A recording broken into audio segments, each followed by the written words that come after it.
ओम शुभंकर्ये नमः। गुरु ब्रह्मा गुरुर्विष्णु गुरुर्देवो महेश्वरः गुरु साक्षात् परब्रह्म तस्मै श्री गुरवे नमः। आदित्याय च सोमाय मंगलाय बुधाय च गुरु शुक्रः शनिभ्यश्च राहवे केतवे नमः। निखिल श्रेयोदायिनी सर्वकार्य सिद्धिप्रदा परब्रह्म स्वरूपिणी शुभंकरी नमोस्तुते। अस्मत् श्री गुरुचरणारविंदाभ्यां नमः। श्री श्री श्री गणपति सच्चिदानंद सद्गुरुभ्यो नमो नमः। महागणेशाय नमः। आदित्यादि नवग्रह देवताभ्यो नमो नमः।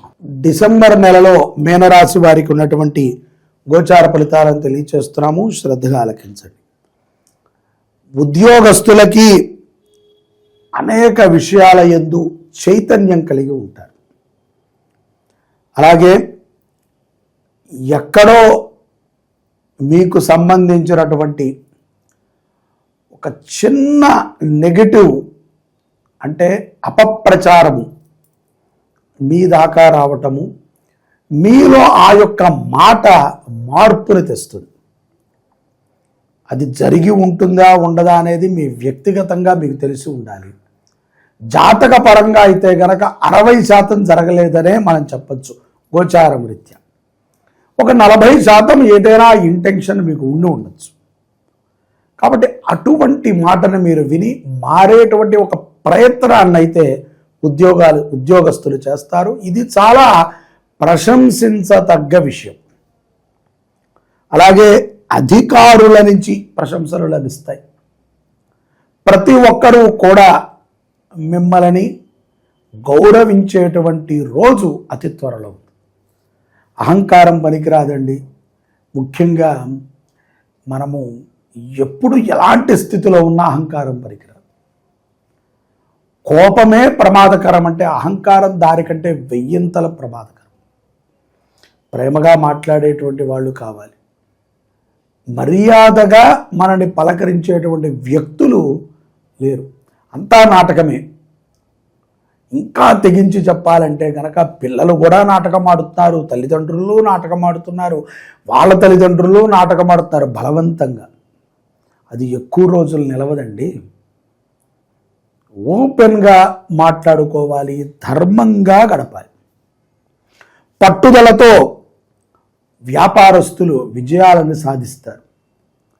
అధికారులని కలవటముతో పాటుగా మీనరాశిలో ఉన్నటువంటి వ్యాపారస్తులు తమ తమ శాఖలని అభివృద్ధి చేసే విధముగా ఆలోచనలు చేస్తారు. కొత్త కొత్త పార్ట్నర్లు కూడా వ్యాపారస్తులతో కలిసి ఈ యొక్క ప్రయాణంలో వారితో పాటు కలుస్తారు, వారితో పాటు ఉంటారు, వారితో పాటుగా ఈ యొక్క వ్యాపారంలో భాగస్వాములు అవ్వటానికి ఇష్టపడతారు. ఇక్కడ కొన్ని సందర్భాలను బట్టి స్త్రీలు కూడా తమ తమ యొక్క వైఖరిని మార్చుకునేటువంటి ప్రయత్నాన్ని చేస్తారు. నెగిటివ్ ఇంపాక్ట్ వల్ల తమకి కోపం ఎక్కువ వస్తూ ఉంటుంది. పిల్లల మీద చికాకు పడుతూ ఉంటారు. ఏదేదో అరుపులు, ఏదేదో కేకలు, అట్లా ఇట్లా అని చెప్పి గోల.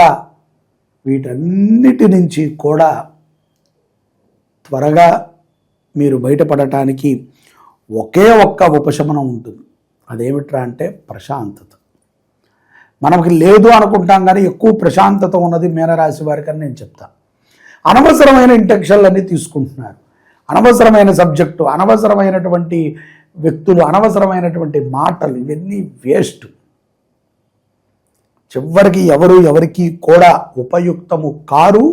తద్వారా మీరు ఎంతో ఇబ్బందిని కూడా లోనవుతూ ఉంటారు. ఇక్కడ మనము ఒక పంచగకారాలు అని అంటూ ఉంటారు, మీరు విన్నారో లేదో. గోవు, గ్రామదేవత, గురువు, అలాగే గుడి, భగవద్గీత, గీత. ఈ యొక్క పంచగకారాలు అంటారు. దీంట్లో మొట్టమొదటిది గోవు. దాని నుంచి మళ్ళీ ఒక 5 ఉద్భవించాయి. అలాగే గుడి, దాని నుంచి మనకి ఎంతో జ్ఞానం ఇచ్చింది. సో ఈ ద్వితీయార్థములో మంచి పరిశోధనని చేయడానికి ప్రయత్నం చేయండి. సనాతన ధర్మం గురించి పూర్తిగా అవగాహనని తెచ్చుకోండి. విదేశాలలో ఉన్నటువంటి మీనరాశి జాతకులు అయితే కనుక ఈ ప్రయత్నం ఆల్రెడీ గోచారం రీత్యా చేస్తూ ఉండాలి. వారికి ఏదైనా మంచి అవగాహన కూడా కలిగి ఉంటుంది. సదస్సులను పెడతారు, ప్రముఖులని కలుస్తారు, ఎంతోమంది వేత్తలతో మాట్లాడుతూ ఉంటారు. వారికి తోచిన విధంగా ధర్మ సేవని చేయటానికి మీనరాశి జాతకులు ముందుకు వస్తారు. ఆరోగ్యం పట్ల శ్రద్ధను తీసుకోండి. భార్య ఆరోగ్యము కోసమై మీనరాశి జాతకులు కొంత చింతిస్తారు. వారి కోసమై కొంత ఏదైనా పెద్ద పెద్ద విషయాల కోసం ఉంటే మీరు దానికి తగు నిర్ణయాలను తీసుకుని ముందుకు సాగండి. స్వజాతకాన్ని మీనరాశి జాతకులు ఒకసారి పరిశీలన చేసుకుని జాతకంలో ఏవైనా దోషాలు ఉంటే వాటి పరిహారాన్ని తక్షణమే ఆచరణ చేయండి. ఆలస్యం చేయకండి. ఉన్న పళంగా ఉద్యోగం ఊడిపోతుంది కొంతమందికి. ఎందుకంటే ఈ ద్వితీయార్థములో కొన్ని ప్రవేశ మార్గాల్లో రివర్స్ వస్తూ ఉంటాయి. అలాంటి సమయంలో టప్ అంటూ ఏం లేదు, రాత్రి వచ్చి ఉదయం మళ్ళీ మీటింగ్ ఉంది, అన్నీ సర్దుకున్నాక వెళ్ళాక ఉద్యోగం పోయిందండి అంటారు. ఇప్పుడు ఏం చేయాలి స్వామి, అర్జెంటుగా చేసేయండి, మీరు చెప్పారు మాకు ఏదోటి చేసేయండి, ₹10 పావలాకుండా అప్పుడు ఏం చేయలేము మనం. కాబట్టి అన్ని స్థితులు బాగున్నప్పుడు నిరంతరము నవగ్రహాలని ఆరాధన చేయండి. ఇది ఈ నెలలో జరగకపోతే నెక్స్ట్ మంత్ ఆపై మంత్ జరగచ్చు కదా. ఉద్యోగమే కదా ప్రాణాహుతి అయిపోయింది ఇప్పుడు మనకి. అది లేకపోతే తిండే లేదు, అది లేకపోతే గౌరవమే లేదు, అది లేకపోతే మనమే లేవు. కాబట్టి ఉద్యోగం అనేటువంటి చాలా ప్రధాన అంశం అయిపోయింది. ఇక్కడ ద్వితీయార్థంలో ఇంకొక మంచి మార్పు కూడా ఉంది. ఆడవారికి, విదేశాలలో ఉన్నటువంటి స్త్రీలకి, ఎవరికైతే మీనరాశిలో ఉన్న జాతకులకు ఉద్యోగాలు లేవో వాళ్ళకి ఏంటో తలుపు తట్టి మరీ ఉద్యోగం వచ్చినట్టు వస్తుంది. ఇది కూడా ఒక గొప్ప అవకాశం. ద్వితీయార్థములో ఆకస్మిక ధనలాభాన్ని కూడా వ్యాపారస్తులు చూస్తారు. ముఖ్యంగా స్త్రీలు ఏదో తండ్రి నుంచి వచ్చిందనో, లేదా భర్త ఏదో ఈ సంవత్సరం మొత్తం దాచిన దాంట్లో కొంత ఇవ్వటమో, లేకపోతే ఎవరో ఏదో మేనమామో బాబాయో ఎవరో ఒకళ్ళు గిఫ్ట్ రూపంగా ఎంతో కొంత ఆకస్మికంగా, అంటే చిన్నపిల్లవాడికి ₹1 దొరికినా ఆకస్మికమే, పెద్దవాడికి ₹1,00,000 దొరికినా ఆకస్మికమే. పూర్వ రుణాలని కూడా మీరు తీర్చేటువంటి స్థితి ద్వితీయార్థంలో ఉంటుంది. ఈ మాసములో అన్నదానము చేయండి. ఆదివారము పూట కానీ సోమవారం కానీ ఏదైనా వారం ఒక రోజున మీ పేరుతో అన్నదానం చేయండి. ముఖ్యంగా మీ దగ్గరలో ఉన్నటువంటి దేవాలయంలో ఆవు నేతితో దీపారాధన చేయించండి. మంచి ఆవు నేతితో ఒక్కరోజైనా సరే అఖండముగా వెలిగేటువంటి దీపారాధన చేయించండి. తద్వారా ఎంతో మంగళప్రదమైనటువంటి అనుగ్రహాన్ని మీనరాశి జాతకులు డిసెంబర్ మాసంలో పొందుతారు. ఈ గడిచినటువంటి 2025 అనేక ఒడిదుడుకలతో ఒత్తిడితో మీ జీవనం గడిచినప్పటికీ ఎన్నో ఆనందాలని, ఎన్నో గుర్తులని మనకిచ్చింది. రానున్న 2026వ సంవత్సరానికి మనము స్వాగతాన్ని పలుకుతూ ఆనందదాయకంగా కుటుంబ సభ్యులతో ఉందాం. ఇవన్నీ కష్టములు నష్టములు అనేటువంటివి ముందుకి వెనక్కి సాగుతూ ఉంటాయి. దూర ప్రయాణం చేసేటప్పుడు నల్ల వస్త్రాలను ధరించకండి. మీ వాహనం పైనే వెళ్ళండి. ఇతరుల వాహనాన్ని తీసుకుని వెళ్ళేటప్పుడు కొంత బయలుదేరే సమయాన్ని వాటిని చూసుకొని బయలుదేరండి. శుక్రవారము పూట అమ్మవారి దర్శనాన్ని స్త్రీలు కంపల్సరిగా చేయండి.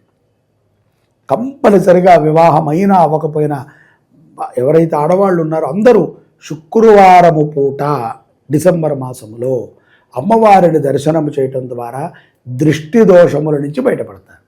శుభ పరిణామాలను మీరు పొందాలని భావిస్తూ మీ అందరికీ కూడా మంగళము కలుగుగాక. శివాయ గురవే నమః. ఈ యొక్క మార్గశిర మాసము చాలా విశేషమైనటువంటిది. ఈ యొక్క మార్గశిర మాసములో ఆరుద్ర నక్షత్రము మరింత గొప్ప విశేషమైనటువంటిది. డిసెంబర్ 7వ తారీఖు ఆరుద్ర నక్షత్రం. ఈ రోజున శివుడు జన్మించినటువంటి, అంటే శివుడిని బ్రహ్మ విష్ణువు పరమేశ్వరుడిగా గుర్తించినటువంటి రోజు. దీనికి చరిత్రలో చాలా గొప్ప పురాణాన్ని నిక్షిప్తం చేసి పెట్టారు. శివ పరంపర ప్రారంభమైనది ఎప్పుడయ్యా అంటే మార్గశిరములో వచ్చినటువంటి ఆరుద్ర నక్షత్రం. ఆ నక్షత్ర ప్రమాణం, అందుకనే ఇది శివుని యొక్క జన్మ నక్షత్రము అంటారు. ఇప్పుడు ఒక్క శివరాత్రి మనము జాగారం ఉండి శివనామస్మరణ చేస్తేనే కోటి జన్మ కృతం పాపం అంటున్నాం. అలాంటిది మార్గశిర మాసములో ఆరుద్ర నక్షత్రము రోజున శివ దర్శనము చేసిన, శివ స్మరణ చేసిన, శివుడికి అర్చన చేసిన, శివాభిషేకాన్ని చూసిన, శివుని యొక్క నామాన్ని విన్నా మనకి పునః భూలోకం మీదకి వచ్చే అవకాశం లేదు. ఎందుకంటే అంత గొప్ప పుణ్యం. మార్గశిర మాసములో ఆరుద్ర నక్షత్రానికి అంత పుణ్యం. అటువంటిది శ్రీ శుభంకరి దేవస్థానంలో డిసెంబర్ 7వ తారీఖున స్వామివారికి ఉదయం ఏకాదశ రుద్రాభిషేకాన్ని చేస్తున్నాం మహాన్యాసపూర్వకంగా. దానితో పాటుగా నందీశ్వరుడికి కూడా చేస్తాం. దానితో పాటుగా స్వామివారికి విశేషమైనటువంటి అన్నార్చన కార్యక్రమాన్ని 7వ తారీఖు చేస్తున్నాం. మార్గశిర ఆరుద్ర నక్షత్రము డిసెంబర్ 7వ తారీఖు అన్నార్చన, ఏకాదశ రుద్రాభిషేకము, మృత్యుంజయ సహిత రుద్ర హోమాన్ని మన దేవాలయంలో మనం చేసుకుంటున్నాం. ప్రతి ఒక్కరూ మీ దేవాలయాల్లో కుదిరితే చేయండి, లేకపోతే ఇక్కడ మీ గోత్రనామాలు నమోదు చేసుకోండి. 516 రూపాయలు కడితే ఇంత కార్యక్రమం మన పేరు మీద జరుగుతుంది. అందరూ ప్రతి ఒక్కరూ కూడా అవకాశం ఉన్నవాళ్ళు 516 చెల్లించటం, మన పేరును నమోదు చేసుకుంటాం.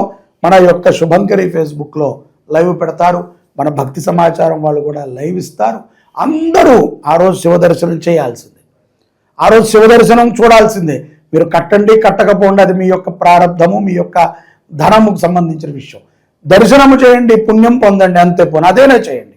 చూడండి, ఫేస్బుక్లో చూడండి, యూట్యూబ్లో చూడండి, లైక్ చేయండి, ఒక నమస్కారం పెట్టుకోండి, చాలు. శివ దర్శనం అంత పుణ్యం. మార్గశిర ఆరుద్ర నక్షత్రము అది రేపు డిసెంబర్ 7వ తారీఖున అందరూ కార్యక్రమంలో పాల్గొనండి. పరమేశ్వరుడి యొక్క సంపూర్ణ అనుగ్రహాన్ని పొందండి. జై శుభంకరి.